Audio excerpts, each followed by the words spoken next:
समाहार कवितांजलि channel को मु अनामिका स्वागत करुछि आपण समस्त को। कवि शरद कुमार दास को कलमरु आपण समस्त आउ एक सुंदर कविता।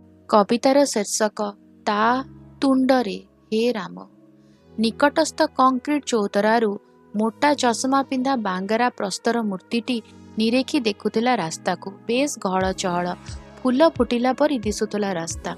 ताको प्रतीत हैला ढेर प्रशस्त हेछि अंधाररू आलुअर चला पथ पल्लवित ता कल्पनार कल्पवट। से खुशी रे बाहरी आसिला ता प्रतिमा भितरू। जहा देखिला विश्वास करि पारिलानी निज आखि को। रास्ता सारा कुड़ा कुड़ा आवर्जना घुंगुड़ी मारुथुला प्रतारक अंधार। सहस्र सहस्र क्षतर ज्वालारे गुमुरी कांदुथिला माटी भयानक को बदली जाइथिला समय। ता आखिरे जके आसिला लुह तुंडरे हे राम। दुख आउ अवशेषरे जଳି जଳି से लेउटी गला ता मूर्ति भितर को निशब्द पड़ी रहिला आखि बुझी। कविताटी केमती लगिला? भल लगिला ना? जदि भल लगिला तो कौन करेंगे जानी वीडियो टिके लाइक करदेबे। आम को भल लगिबो वीडियो को अन्य मन सहित शेयर करंतु। चैनल को सब्सक्राइब करी बेल आइकन प्रेस करी ऑल नोटिफिकेशन को ऑन रखि थांतु। उपस्थापन रे जदि किछि दोष त्रुटि रही गला क्षमा करिबा अनामिका को।